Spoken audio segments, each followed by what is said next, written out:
Hello, spooky friends, and welcome to another episode of the Scariest Podcast. Woo! I'm interrupted. I'm Robin Grace, and this is Adam Diaz, Hello. and we're going to chit-chat about some interesting things. Indeed we are. I'm pretty excited for tonight's episode. I kind of didn't expect to go the way I did, and then when I found it, I was like, yep, this is totally my topic. I'm going to be covering hypnosis. Robin, what are you covering this week? I'm going to go the true crime route and talk about some murder. Murder. I will say, I think mine is more towards the true crime aspect as well. Oh, okay, so it's True Crime Week. It is kind of a true crime week. I It's do like cover Shark Week, but true crime. Yeah, same thing. Exact same thing. I do cover like the opening to it, letting you know like what goes on with hypnosis, which is maybe paranormal or it's not supernatural. It's definitely not normal. That's but then what paranormal means, right? Kind of, yeah, but like there's all those other ways you can say normal, like how Steve talks about at the beginning of Hill House, where he's like, I don't prefer the term paranormal, I prefer praetornormal, or whatever stupid term he uses. But anyways, I'm going to be covering hypnosis, so pretty excited about that. I will say, if you folks are looking to hear homegrown horrors, we do those on the Storytime episodes. And Robin, what is a homegrown horror? So, homegrown horrors are the tales of interesting paranormal, supernatural, weird, coincidental things that have happened to you, your friends, family, things like that you folks are gracious enough to share with us and let us share with the rest of our spooky friends. Indeed. Well said. And if you folks have a story you would like to share with us, and I'm going to give you a call out in my script about how I would like to hear from you regarding certain things, please let us know either via our social medias, which is like facebook.com/scarishpodcast, at scarishpod, which is Twitter, or at scarishpodcast, which is Instagram, or you can email us, storytime@scarish.com, or you can go to scarish.com, which is our website. We have all of our social media links there, and we have a contact us button. Click that as well. Let us know your stories, and I'm going to get into hypnosis here in a second, and that's the way to reach out to us as well when I say, like, hey, if you have a story about this, hit us up, because we want to hear from you. We'll share those stories on the Storytime episodes, which we record live Wednesdays, 6:30 p.m. Pacific Standard Time, which is 8:30 Central, 9:30 Eastern, for those of you who don't know the conversion. And we love to have live audiences with us while we do that, and then the regular episodes release on Fridays. So that said, I'm going to go first this week, and I'm going to jump into my topic. And like I mentioned, this week I did decide to cover something that I'm kind of a little bit skeptical on. I'm skeptical on a lot of things. I was skeptical about EVP as well. And in fact, I think I might be kicking off the August of skepticism. I think I'm going to cover things that I am particularly skeptic about. So all right. August might be finally the month for Bigfoot, because I am super skeptical of Bigfoot. And there's so much out there that I do want to do my due diligence on it. And it might be a two-parter for me. It might just be a really long episode. Whatever case it may be, it will be a lot of research on my part. However, not covering that right now, but I think I'm going to do a bunch of skeptical topics for the month of August. Okay. I am covering something that I personally have not had an experience with. I've never been hypnotized. And then doing this research, I learned some of the background on it, which is fun. I do have friends that have dealt with this, though, and I will make a reference to that later here. But without further introduction, let me dive right in. So like EVP, this is something that I think just about everyone has heard of. I don't think it's, a stretch to say that hypnosis is fairly well known. And whether you've heard of it through like television or movies, you get the basic premise behind it. So here's how we're going to cover this topic. So I'm going to cover what hypnosis is in general, and then where it came from, how it's supposed to work. And then I'm going to cover some of the bizarre stuff that has happened supposedly under hypnosis. Okay. Where it's stuff that we know has happened and people are like, well, I was hypnotized. So it'll get a little bit fun here and a little bit bizarre, but I mean, that's just kind of how our show is. So I'm pretty excited. Before I move forward, I do want to note that we have had multiple topics in the past that have mentioned hypnosis, and I think the most notable one that I have covered is the abduction of Barney and Betty Hill, who recovered, quote-unquote, memories of their abduction while induced in a hypnotic state. Yes. Their abduction took place. Later on, they both were able to produce this story in separate sessions that were very, very similar in detail, supposedly confirming the other one, which is this really bizarre way, and I covered a little bit more in depth in that particular episode, which lent credence to the fact that their story might be partially true, even if it's being interpreted in an odd way. A lot of folks thought that maybe something happened to them where they were abducted by humans, you know what I mean? Like they were kidnapped and something happened to them and they repressed the memory, or somehow their memories were wiped, or whatever the case may be. If you folks are curious, haven't listened to that episode yet, you guys can go and skip back to that one, and it'll be like a little series. My right? next bullet point says, I'm not going to revisit that particular case, but if you want to listen to this episode, then go back and listen to the other episode with your brand new hypnosis knowledge, I say go for it. But I would wait until the end of this one before you jump back. That way I can give you all the information I now have on hypnosis as a general topic. So I like where your head's at, though. We are clearly in the same space right there.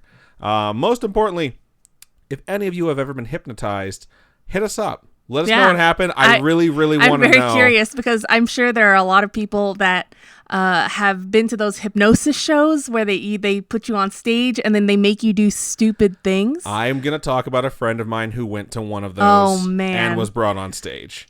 And I want to know what your experience was, if you had something like that, or even if you've had hypnosis through the various forms that I'm about to talk about, which are a bit different.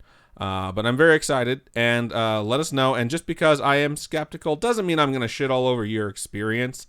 It just means that I haven't experienced it, and I know some people who have, or have read about people who have in the past who have lied about it or faked some sort of experience. So if that's not the case with you, let us know.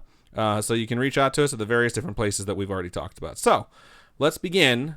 And grab your salt block and get to licking, because this could all be bullshit. Take it with a grain of salt. So, for the listener out there that might exist who has never heard of hypnosis before, who's like, Adam, I have never heard those mouth sounds erupt from the face hole of another human being. Hypnosis is, and this is the official definition, a, quote, trance-like state that resembles sleep but is induced by a person whose suggestions are readily accepted by the subject. That's the official definition by Merriam-Webster. Okay. Where it's not just that you're going into this trance-like state, but it's being performed by someone who's going to suggest things to you that are going to be readily accepted by whoever has been hypnotized. So I also decided, for the sake of being devil's advocate to that definition, which just seems kind of like biased a little bit, I would go to the Mayo Clinic website, because I know that hypnosis is used a lot as a procedure.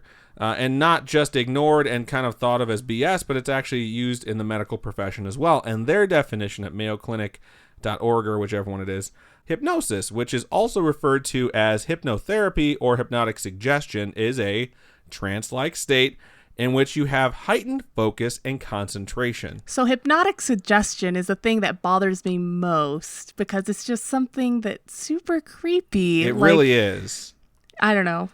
Being able to tell people what to do freaks me out. So what we know for sure, though, from these two definitions is that you're going to be in a trance-like state, regardless of kind of where it's coming into play. And both definitions definitely hit on the hypnotic suggestion part. One where it's referring to the subject, one where it's referring to the fact that the subject is essentially going to be controlled or told what to do or think. So what I find fascinating about hypnosis is people usually use it in two ways, especially when we cover stuff like this. One is to, quote unquote, recover memories that have been repressed. And you don't only just see that in like abduction stories, you see that in a lot of cases where memories have legitimately been repressed because they're so traumatic, like your brain tried to shelter you from them. You see it a lot in child abuse cases and things like that, where in this state they recover these memories and it's stuff that actually happened. And I think that's important, that if you're skeptical, to remember, like, not to shit all over something that might actually be used and is actually treated as a way to recover something that was traumatic in someone's past in this state.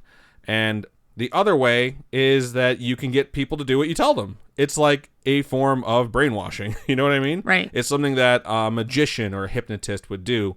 So there's basically these two branches, hypnotherapy and hypnotic suggestion or hypnosis.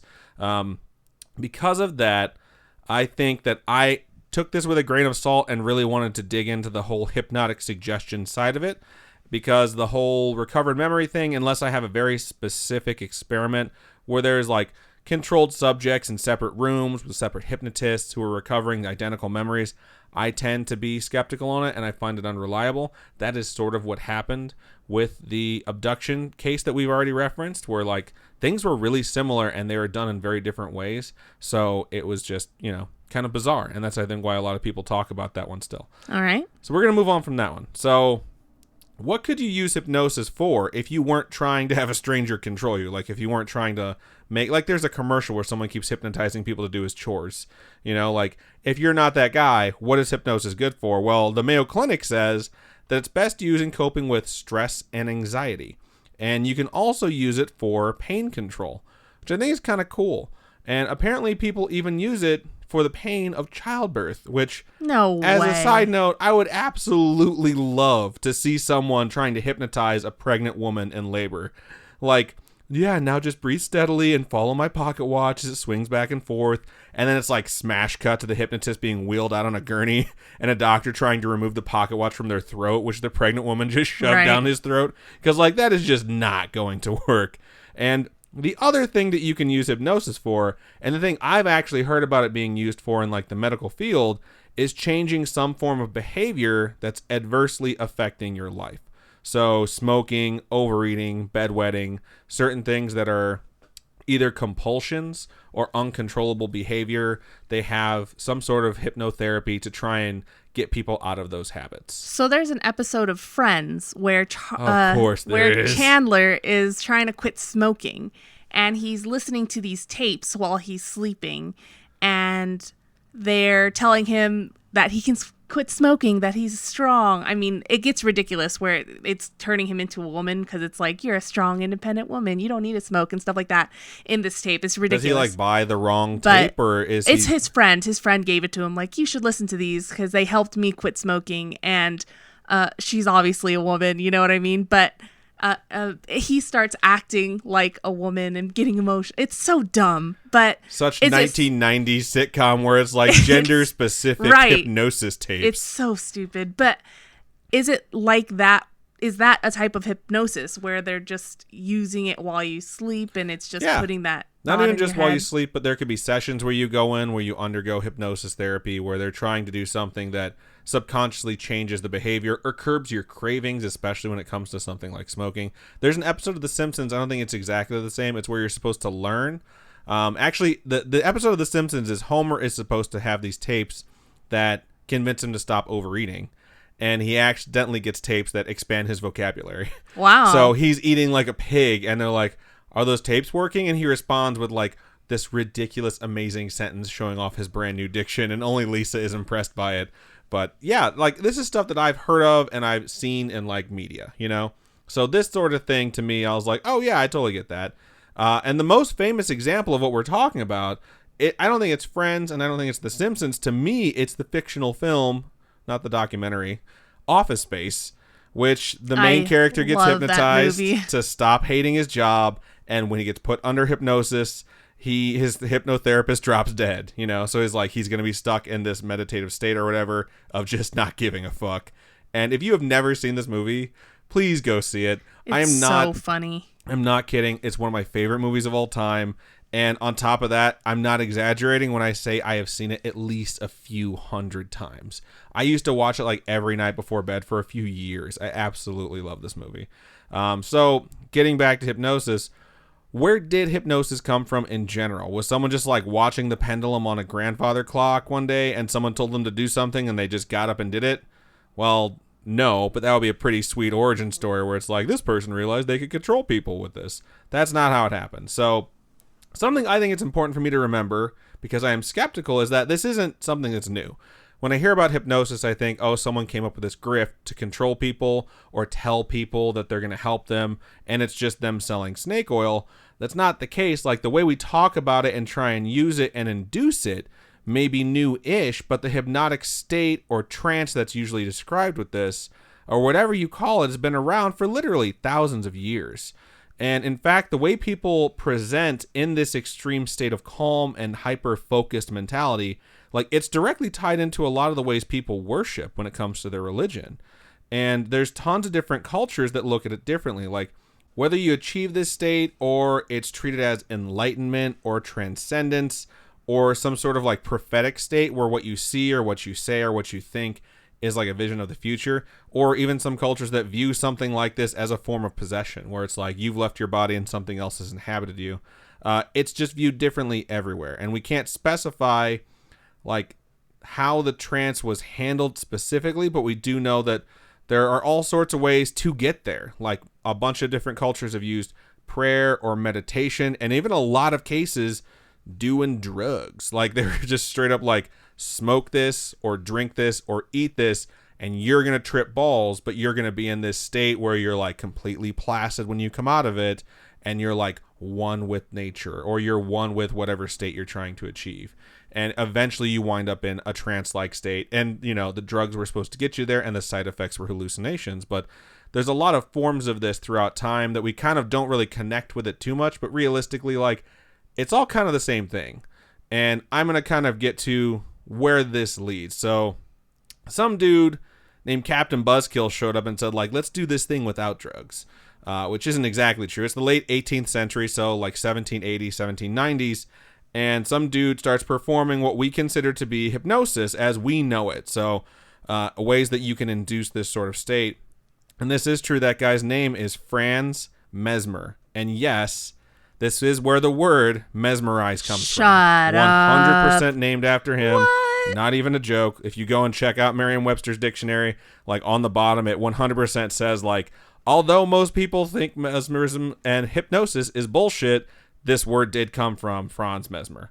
And at the time, hypnosis and all forms of hypnosis were better known then as mesmerism, because it just came directly after this guy. And when he showed up, this wasn't the only thing he was known for, and I was researching him a little bit, and he had other experiments he used to do, which were just as dubious and people thought were just as much nonsense, and he liked to use magnets, and he thought by using magnets, he could heal people, because he thought there was some sort of fluid that was magnetic, or had magnetic properties in people's bodies, that if he like moved his magnets around on you, he could heal you. He's just a fancy like crystal healer or something. Something like that. But he had really good marketing somehow, because the way he did these things and like the force field that surrounds people that he would manipulate, he referred to as, and I'm not joking about this, animal magnetism, which you still hear people say nowadays. But when I hear animal magnetism, I think super sexy guy. You think about them talking about their sex drive, which is just some dumb shit we say today, but this is where that came from. Again, Franz Mesmer. So this dude is just like catchphrase king. So now he thought that you could pass stuff in front of someone and produce a similar to effect with what his magnets would do, like in theory. They wouldn't heal you, but they could at least bring you to a state where you could be healed, or, you know, various other things could happen. And this is where that whole, like, having an item in front of someone's face and having it pass in front of them kind of came from. Like, everyone, I think, when you think of hypnosis, thinks of usually a pocket watch or something that's hanging on a chain that you can shake back and forth. I think of the, not a pendulum, it's that metronome that people use in music. Yeah. It's almost always something that's moving back and forth that you concentrate on that will induce this state, which is kind of, you know, almost directly related to what he was talking about. I think he initially started with like an experiment with hands passing in front of someone's body that was supposed to now induce you see me, now you don't. Magic man. But this you is where can't see us swinging our hands in front of our faces ridiculous. like idiots. We just watched Talladega Nights because it's on Amazon, and that movie is just so damn good. Also like to point out, Office Space has the guy that plays Lumbergh, and that is Ricky Bobby's dad in Talladega Nights. I absolutely love that actor. All right. Gonna keep moving forward, though. When Mesmer showed up, and he was talking about animal magnetism and mesmerization, and the medical community and the rest of the scientific community heard about it, they're like, that is just a little bit of bullshit. Because they totally didn't buy into this at all. They thought all of his subjects were acting, his experiments were fake, his results were nonsense, and the theories themselves were basically complete lies. And at this point, we could go deeper down the rabbit hole about who came after Mesmer and the theory behind how these trances work and can be manipulated. And if you genuinely want to research fun stuff like this, it's like dissociation, neuropsychology, and cognitive behavioral theory, go nuts. It's fascinating. But we're not scientists. This is a paranormal, true crime, spooky, scary-ish podcast, whatever you want to say. So I'm going to take us in a different direction now. What I find fascinating about hypnosis is not the recovered memory portion. I think the idea of suggestive nature and people doing things is bizarre and nonsense, but it's been documented in so many cases where this has happened. And it's basically like a form of mind control, which I don't think exists. That said, I think it exists. We mentioned like a local fair where someone shows up and they're on a stage and they bring up volunteers and they basically like put them to sleep instantly and control them. And I always figured, oh, these people are plants. They're 100% full of it. There's no way this works.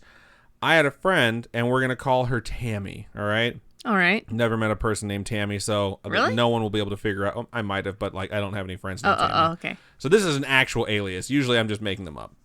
Or usually I'm just telling you their real name. But we'll call this person Tammy. Tammy had a boyfriend who was kind of possessive, a little bit of an asshole. They went to the local county fair.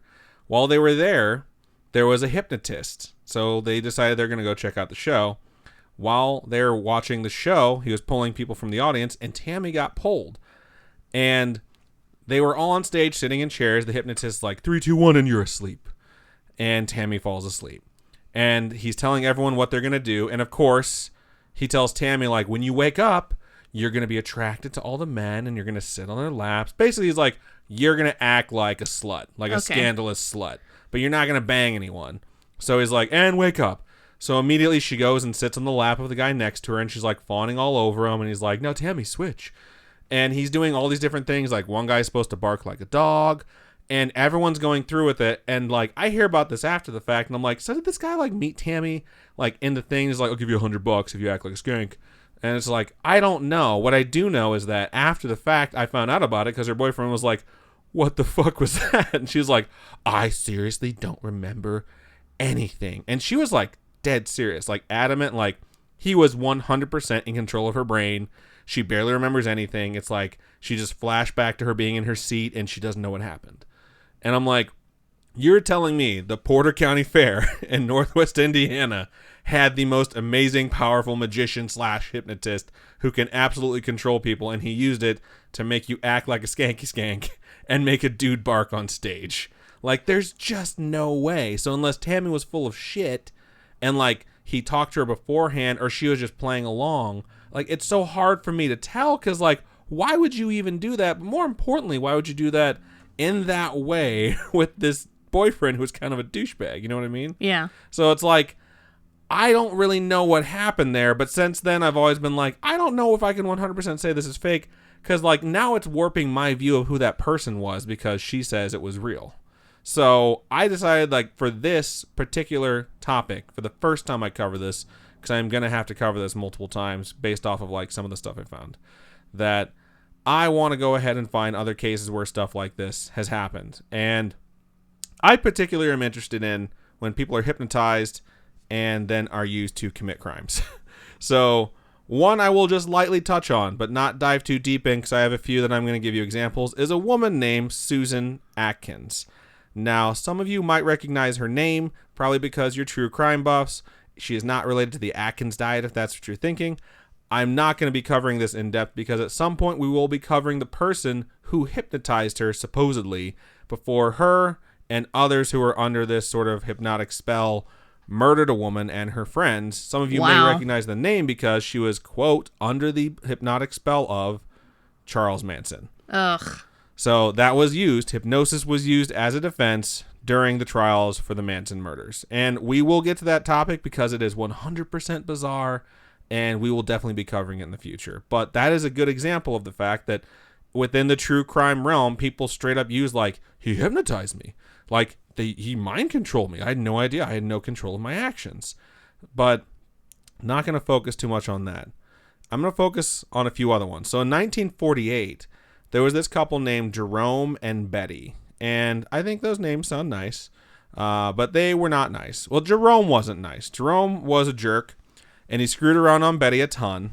And it was to the point where he would bring his mistresses to their home with her there and sleep with them because he thought he had her so well under his control that she wouldn't do anything about it. And he's not the hypnotist. We're not getting to that part yet. He was just very controlling because he would also regularly beat the shit out of Betty. So Wow. he would hurt her a lot, and this was pretty well known. It wasn't really a secret. Plenty of people knew, and no one really did anything, at least for a time. And one day, Jerome came home with some lady who was making poor life choices or just didn't know. And Betty was like, you know what? F this noise. And she grabbed a pipe wrench and went after them. And Jerome and his mistress left the house. And some neighboring civilians came by and they're like, yo, dog, you suck. You should leave. So he did. He left with his mistress and he's like, psh, whatever. And once he was gone, one of those folks that came to help was a guy named Charles Fossey. And he was a gangster. He was a well-known gangster of the time in the local area. Sounds like it. So, I mean, that's a pretty interesting name. it's a solid name, right? Yeah. The other dude was a handyman for their building who knew Betty. He knew what was going on. He wasn't happy with it, and he finally decided he was going to say something.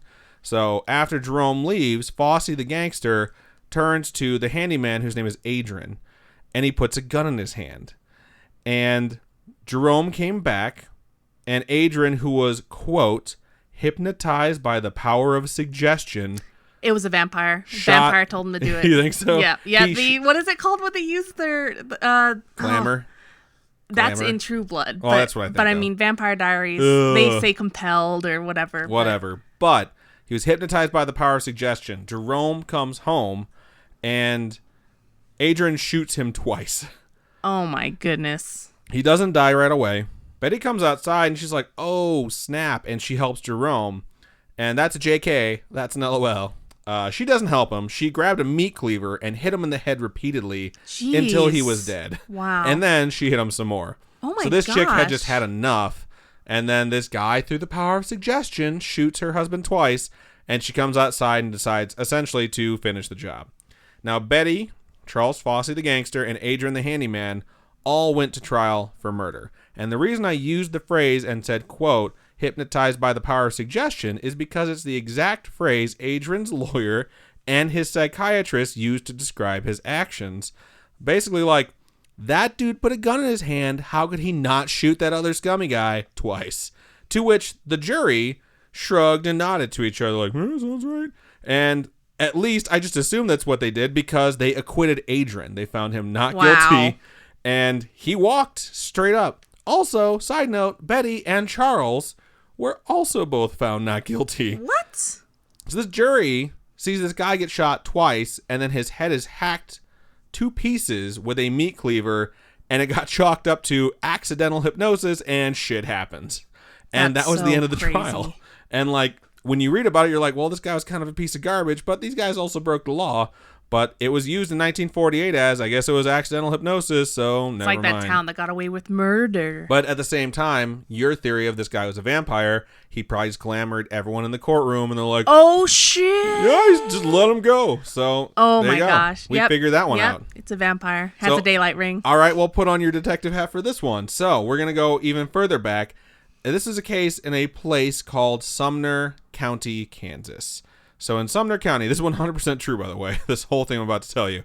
The case was like this. There was a guy named Anderson Gray, which is a really good name. He's into 50 Shades. It's like Anderson Cooper and Christian Grey combined. He's 50 Shades of fucked up. I hate you. I hate those movies so much. Anderson Gray was being sued for various reasons. It's very hard to dig up the original case because it kind of gets glossed over with what winds up happening. What I do know is he was a wealthy landowner. And from what I can gather, it had to do with some sort of land acquisition that he did illegally or violating some sort of an agreement he had with someone else. And a man named Thomas Patton was going to testify against him in this trial. And Anderson Gray was like, oh, hell no. That dude's not making it to trial. So he traveled a few towns over to Wichita and he accomplished two tasks. The first was that he bought himself a gun. And a few places that you'll find this case, which is usually like lists, state that he had this gun prior. But I'm going based off of the records I was able to locate from Sumner County, Kansas, from when this took place in the 1890s. And he, quote, procured a gun. Then he went and found himself a dude. And when he found his dude, the dude's name was Thomas McDonald. I appreciate that all of these folks' names are easy to remember. While their ages are unknown, I think we can all agree at this point that we're going to call this dude Old McDonald. So, Wow. Old MacDonald had a farm? I knew it. At this point in his life, I totally put that in there to set you up. But at this point in his life, he had never actually fired a gun. He had barely ever held a gun. He was not familiar with guns. He would have probably shot one if he had a farm. Yeah, probably. But I think he had a farm. Oh, really? Sure. So he was Gray's dude, though, because Gray was actually his landlord, which I was able to dig up in these records from the official county. And according to the court documents, Gray showed up and was like, yo, Mickey D.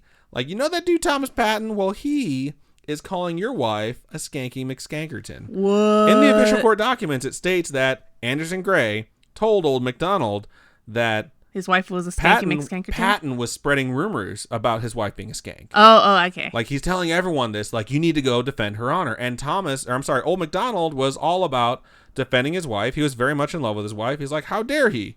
So he's basically going over there to confront him. And like this entire thing is orchestrated by Gray. And a confrontation takes place where there's a bunch of shouting, but afterwards cooler heads prevailed. They're not happy with each other. They hate each other at this point, but they went their separate ways. But Gray gave old MacDonald a rifle and was like, hey, he is dangerous. Like, you need to take care of him.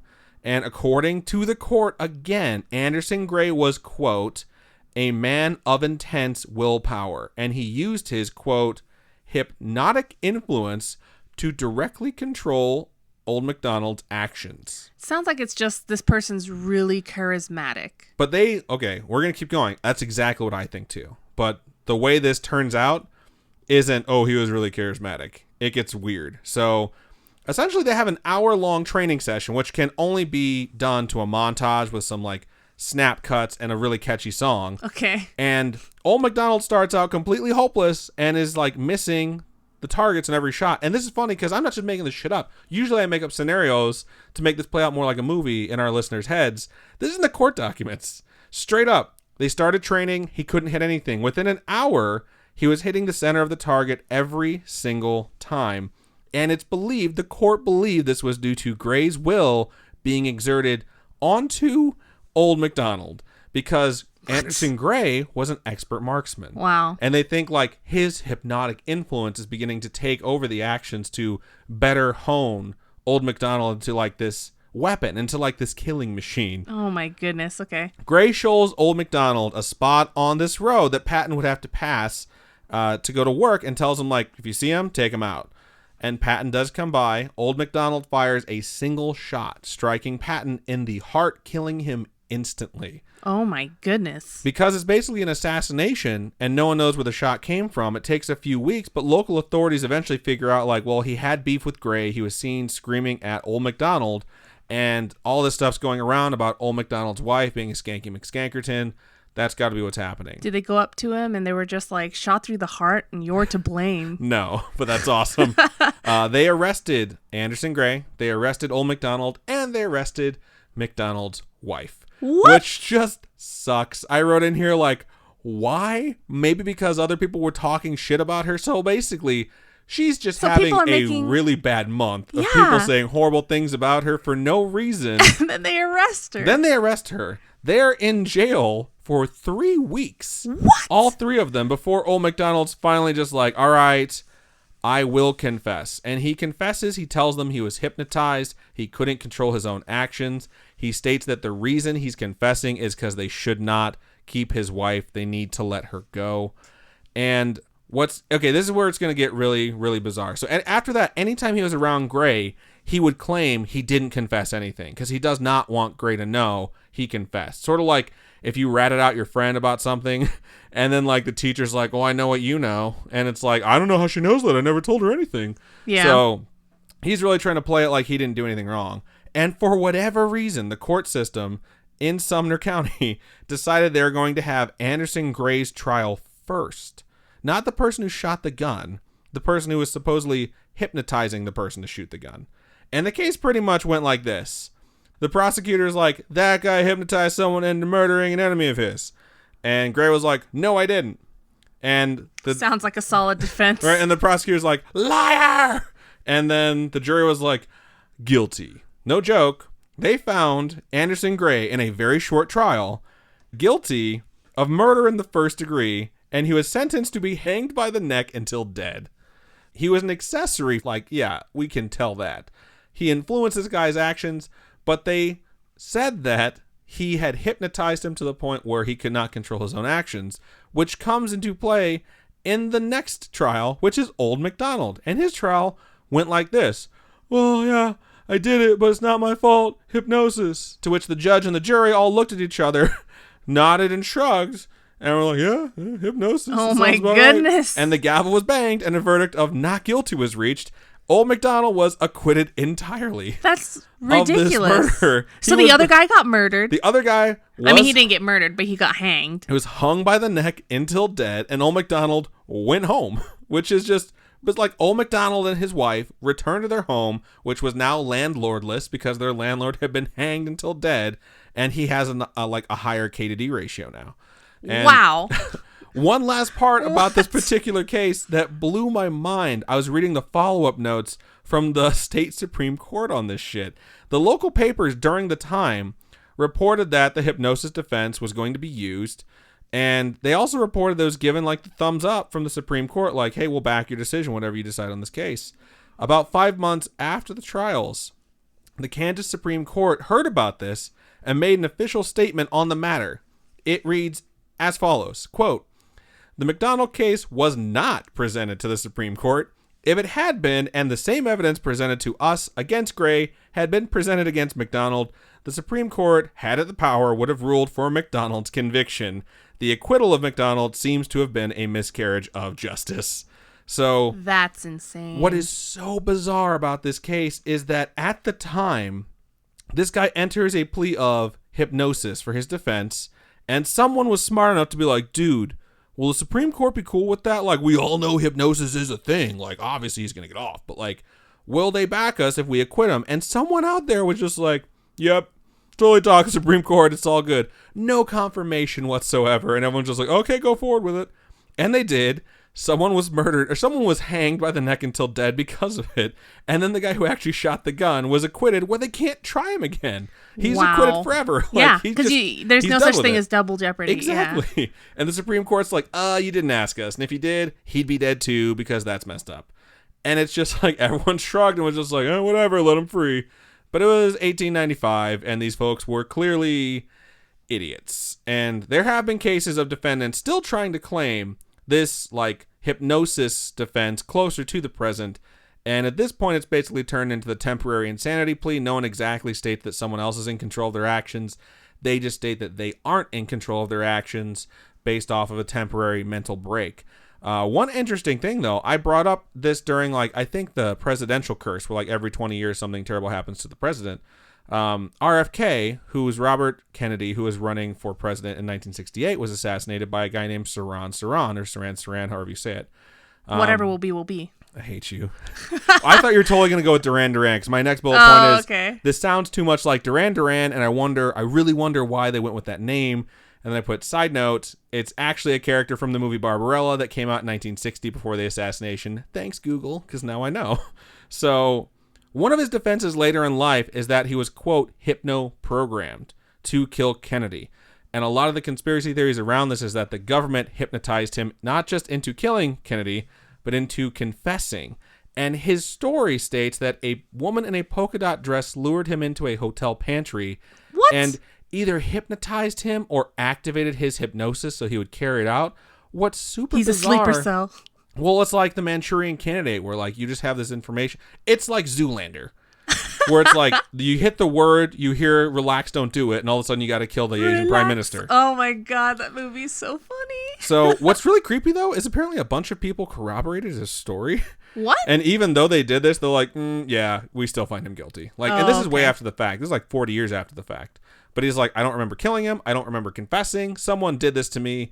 I didn't do this. But this guy is crazy according to all the powers that be. And like with any big event like this, there's plenty of conspiracy theories that he was actually hypnotized to confess, but someone else carried out the shooting and just vanished.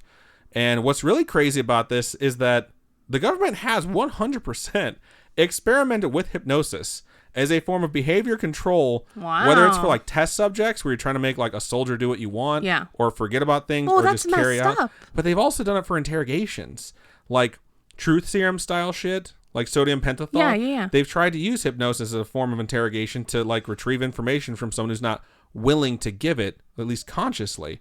And while that may have been a failure, and they may have moved on from that, because that's like kind of what you're led to believe once they got past, like the whole men who stare at goats thing, where they were trying to get people to be psychic. Have you seen that movie? I have not, but I know it's based on okay. real stuff.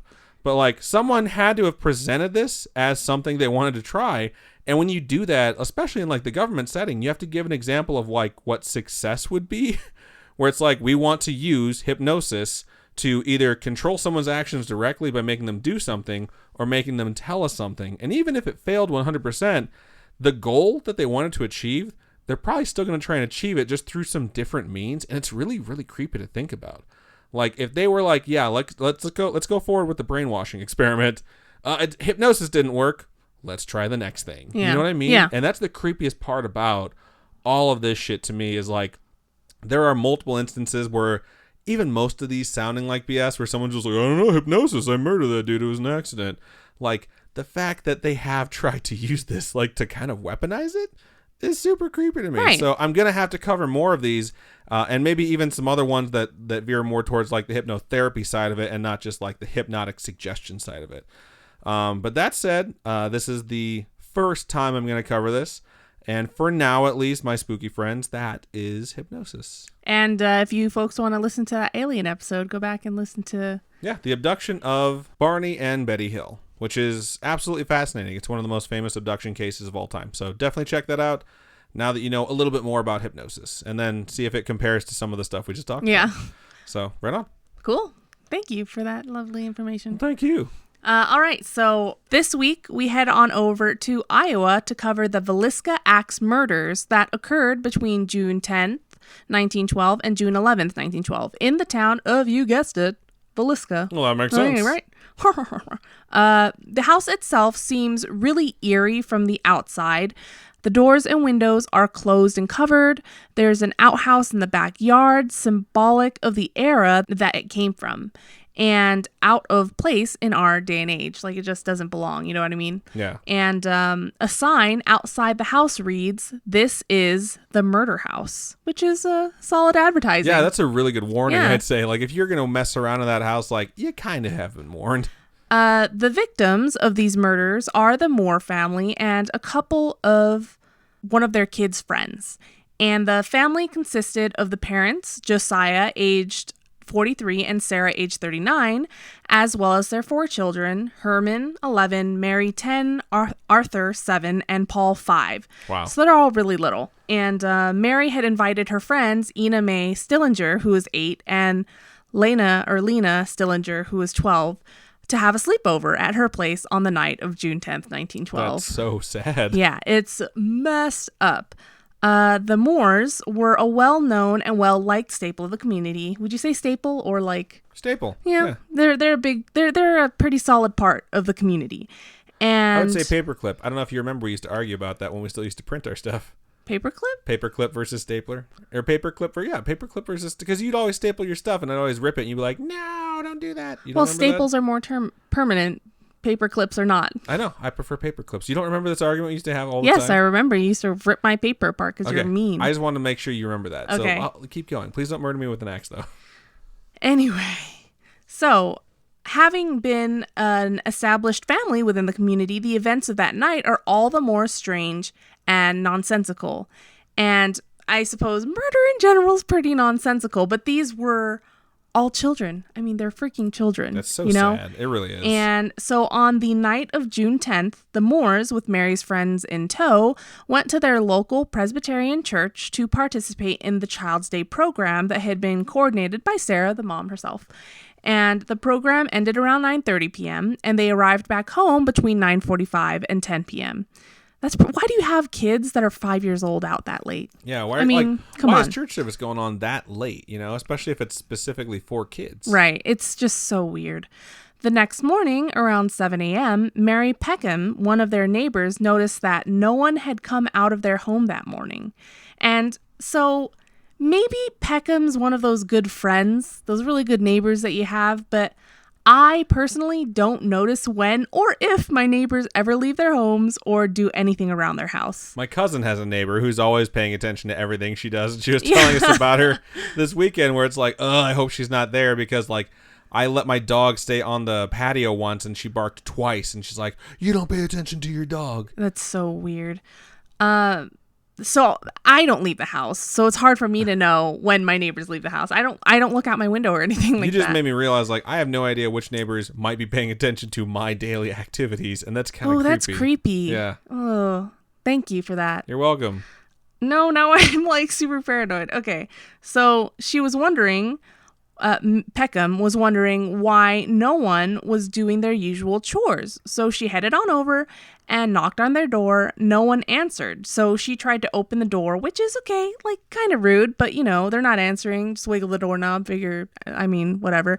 But if I were knocking on a neighbor's door and they weren't answering, I wouldn't be like, rattle. Like, right. Guess I gotta let myself in.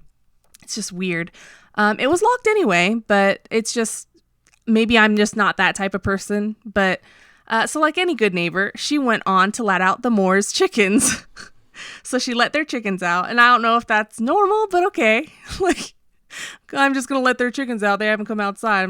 I don't even know if that's a thing. You let your chickens out? Did they have any dogs? Because you definitely don't want to let those out. Because then, you know, he's going to come out of the house and be like, who let these dogs out?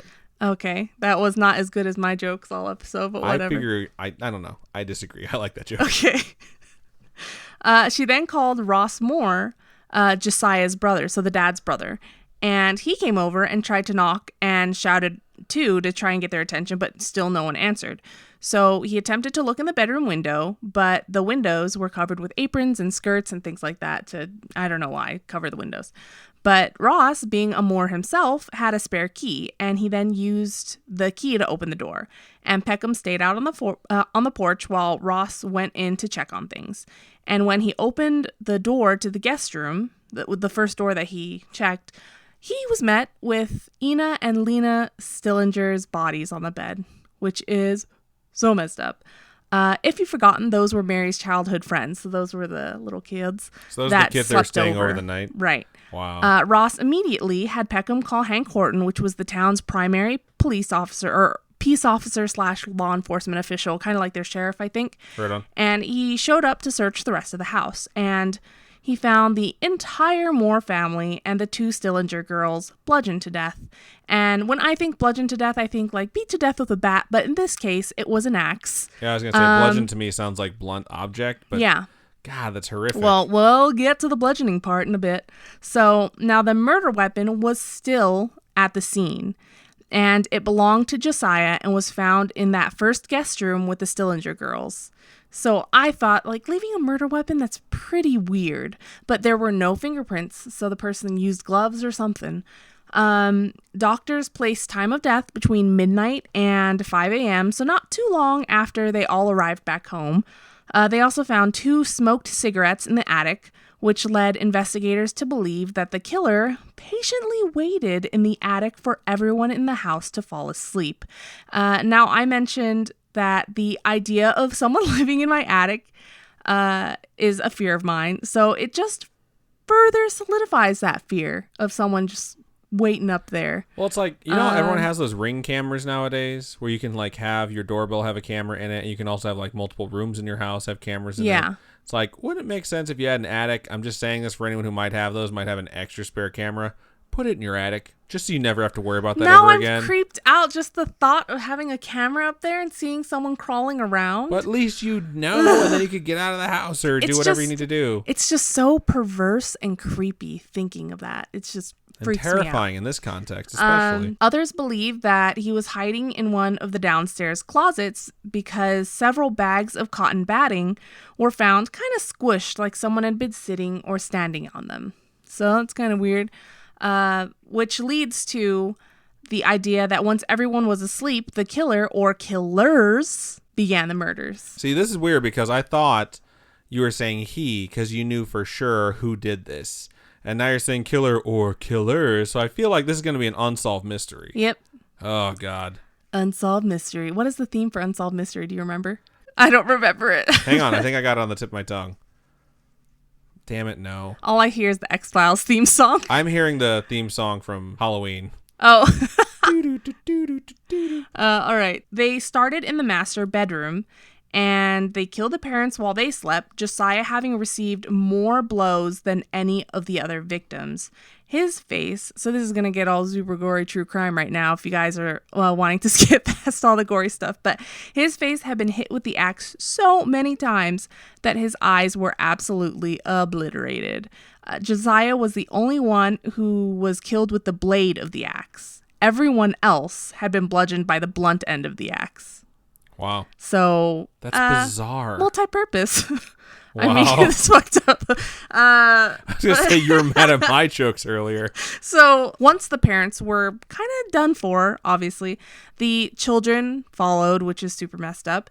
After the more children, the killer or killers returned to the master bedroom to beat the parents even more. Jesus Christ. And yeah, because, killing them's not enough. People are sick. I mean, what can you say? They must have really, really hated Josiah, the dad. That's what it sounds like. There has to be some connection with something the dad did. But they knocked over a shoe filled with blood while doing so. Then moved on to the younger kids in that guest room, the Stillingers. And investigators believe everyone except for Lena Stillinger was asleep during the murders because of how she was found laying. And she was found laying across the bed with a defensive wound on her arm, leading them to think that she attempted to fight back. Unfortunately, there's only so much a 12-year-old can do. Against someone with an axe, right. Especially. And now the next part is a little triggering for me, so to skip, if you want to skip a minute or something, if you're sensitive. Because we're past the happy parts right. now. If you're sensitive to child true crime, Law and Order, SVU type stuff, skip forward a minute or something. So Lena's nightgown had been pushed up and her undergarments were missing, leading to speculation that there was attempted molestation type things going on, hence defensive wounds probably. And they probably woke her up, and that's why she was the only one awake for the murder. Right. Which is so messed up. I think she was the oldest kid too, 12 years old. Let me check. Yep, she was. Yeah, she's the oldest kid. That is so freaking depressing. The blood was wiped off the axe, and the victims' heads were covered in bedclothes, which are sheets and stuff, not like sleeping clothes. They're not like PJs, which I had to look up. I was like, what are bedclothes? Yeah, I was like, I just imagine they were like pillowcases or something. Yeah, so sheets and stuff like that, blankets, pillowcases. There were a few different suspects, and I'll go over just a snippet of them. There was Reverend George Kelly, who during court confessed to the murders only to have the jury not believe him. Wow. He was arrested in 1917 for the murders, and following hours of interrogation, he confessed only to later recant his confession. There were 2 separate trials, but he was eventually acquitted. He was a traveling minister in town on the night of the murders and was described as being strange, reportedly having had a mental breakdown when he was younger. And as an adult, he was accused of being a peeping Tom and having asked young women and girls to pose nude for him. So trigger, right there, the flag, red flag. Gross. Supposedly, Kelly had left the town before the murders had even been committed, though. The morning of the murders, not so. The morning before the murders. Yeah, so they occurred the night of June 10th. He left at 5 a.m., before they even occurred. So he wasn't even there, supposedly. I don't know. He sent letters to police and family members of the deceased in the weeks following the murders, and that led to investigators becoming really suspicious of his actions, because who does that? Right. Who sends letters like that? When questioned on the case, Kelly replied with incredible detail, claiming to have been able to hear noises or even witnessing the murders. But because of his mental illness, it was really difficult to discern whether it was his imagination or if he really committed the murders. And he was arrested in 1914, so 3 years before his trial for all that stuff. So in 1914, 2 years after the murders, he was arrested for sending obscene material through the mail. So I'm thinking nudes or something like that. Yeah, it must be. But he was sexually harassing a woman who had previously applied to be his secretary.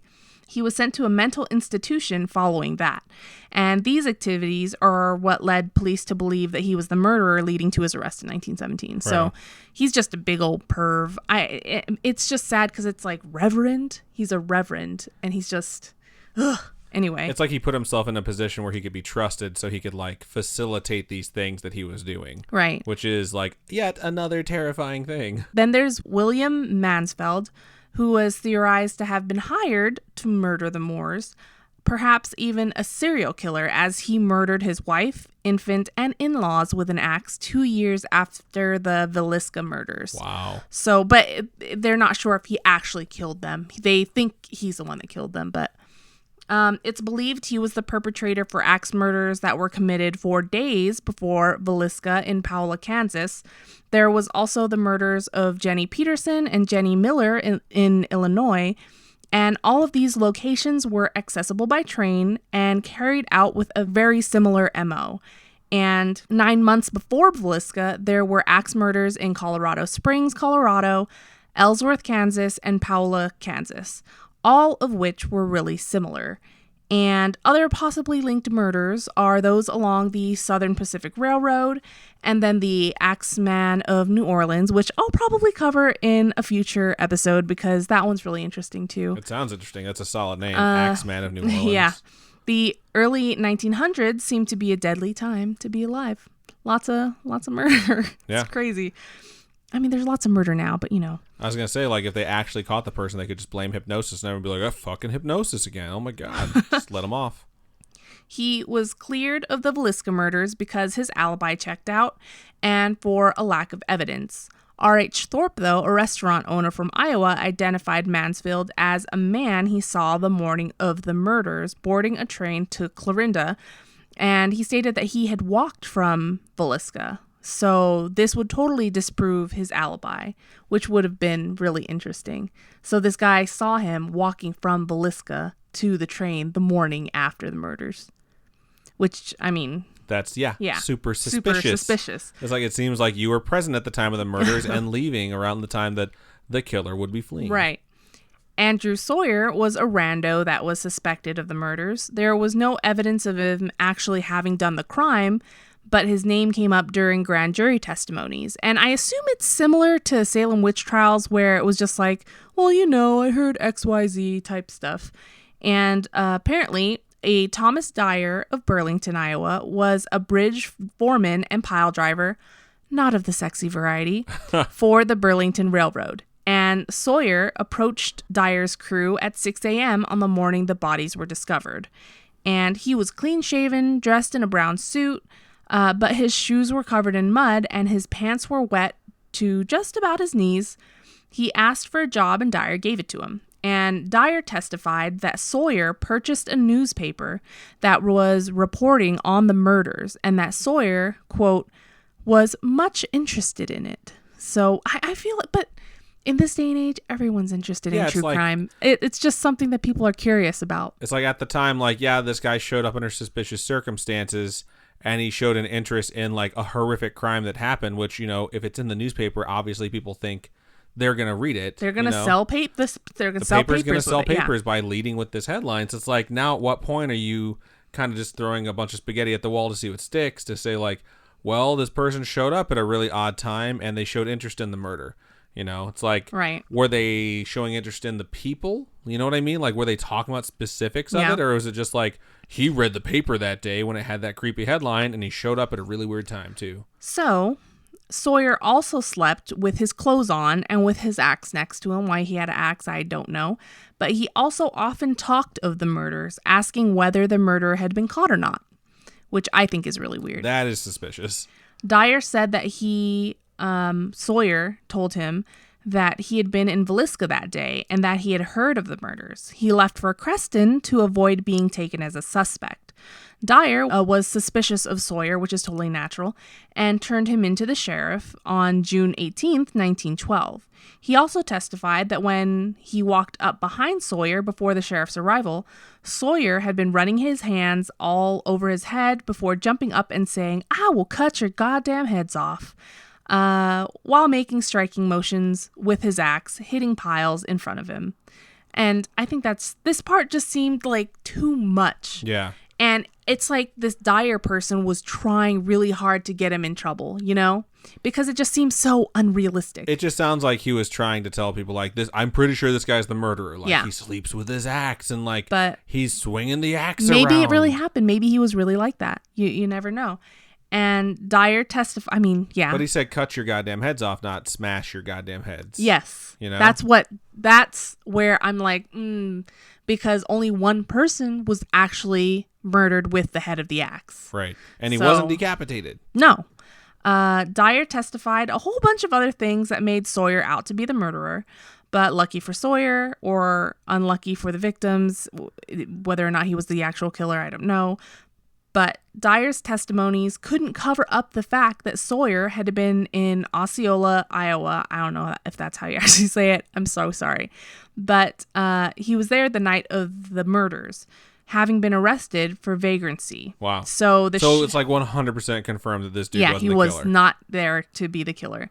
And the sheriff there recalled putting Sawyer on a train away from Osceola around 11 p.m. that night. So yeah. There's no way. Needless to say, the murders are unsolved and none of the many suspects worked out. So there were others than the ones that I have brought up, but there just weren't as detailed. There was one where they think it's the mayor of Viscilla, but they don't know. And over the next 90 years or so, the house changed hands between 7 owners. Darwin Lynn bought the house in 1994, and he and his wife Martha took to restoring the home to its original condition. So between 1936 and 1994, modern conveniences were added and modifications to the porches of the home were made. So they added things like electricity, plumbing, things like that. But the Lynns, when they bought it in 1994, took to removing all those modern additions. So they took all that stuff out. They took all the plumbing, all the electricity. They added all the outhouses back. Yeah, they wanted it to be back in its original condition. You walk into a house like, this place, what make this place look good? As if it was a real shithole. The home was added to a National Register of Historic Places in 1996. Okay, I get it. So it's like a landmark now. There have been loads of paranormal activity. Apparitions of children and adults have been seen. There have been strange sounds, including screaming that can be heard, which is thought to be the screams of Lena, that one girl, which is so sad. Some even claim to see pools of blood on the floor, and when they go to clean it, it disappears. It's gone. Maybe from the shoe that tipped over. I don't know, the shoe full of blood. Or maybe from the horrific axe murders the horrific in axe general. murders. Orbs have been photographed and recorded, as well as EVP. Ghost investigators, including Ghost Adventures, of course, and psychics confirm that the house is haunted by the family and that they won't rest until their killer is found. And spoiler alert, they're probably dead. Almost, unless they were killer? murdered by a baby at the time. Right. They're almost certainly dead, because this was 1912 it took place. Yep. It is 2019. If it was a baby that came out and was like, I'm going to get me some killing done for my one-day birthday, they would be, 107 now? What is that one kid? The Damien, yeah. Damien popped out and was like, give me an axe. I got work to do. I'll cut the cord myself. Don't worry about it. Just give me the axe. It's like, they're dead. I think they should be able to rest. But I guess realistically, if there is a spirit haunting, it's just something where you have to solve this first. I think it's something where it's like Jack the Ripper, where they want to find out the identity, even if the person's dead. They just want to know who it is. Right. If you're wondering, you can stay overnight for $428 for a group of up to 6 people. Down. Let's do this. Fuck that shit. I'm down, There's not man. even any plumbing. You got to go in the outhouse. I'll go out the window. I've talked about this multiple times. You can also do day tours, which are a lot cheaper. I think it's like $5 for kids and $5 for adults over 65. That's where you want to bring your kids. Cash only, BT dubs. Good to know. Yeah. That's sketchy, but whatever. All I'm going to say is we should do both of them. That's it. Yeah, right. 75 patron goal. No, that is definitely not enough. It's more like over 9,000. No, over 9,000 They is have ridiculous. no plumbing. So you no have to go electricity. over 9,000. We were discussing skydive. No, the thing that they have at the stratosphere where they just drop you off the side of the stratosphere with like a rope attached to you. And they're Bungee just jumping? like, don't die. It's like bungee jumping, yeah. And I was just like, I would never do that. Like, and I realized, like, I'm terrified of it, so I guess it would fit the scariest theme. Like, how many patrons would it take for me to jump off the side of that thing? It's like probably close to 10,000. I would stay in this house long before I would jump off the side of the stratosphere. That's all I'm saying. So Yeah, no. Nope. we'll work on the goal. Don't worry, folks. Anyway, so yeah, that is the story of the Viscilla axe murders and the murder house. Some pretty intense, creepy stuff. Yeah. So good work. Solid true crime episode, like on accident. I know I didn't exactly intend to get there. I just wanted to find some interesting hypnosis stuff about like things that have been done under hypnosis. And that's just sort of what I fell into. So I think it was a pretty good episode though. Yeah. So that's everything that we got for episode 87. For those of you who would like to contribute, you can do so in multiple ways. Tell a friend. Let them know about the podcast.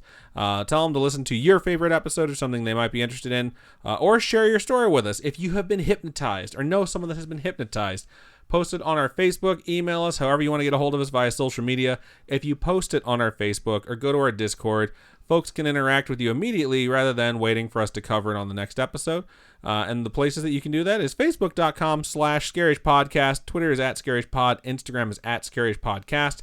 And our website is scarish.com. If you want to click on the contact us there, it'll send us a form and it'll come directly to our inbox. You can also visit all of our social medias there. Robin, for the folks who want to support us financially, how can they do so? You can go on over to patreon.com/scarishpodcast, and those are monthly donations with tiers starting at $1.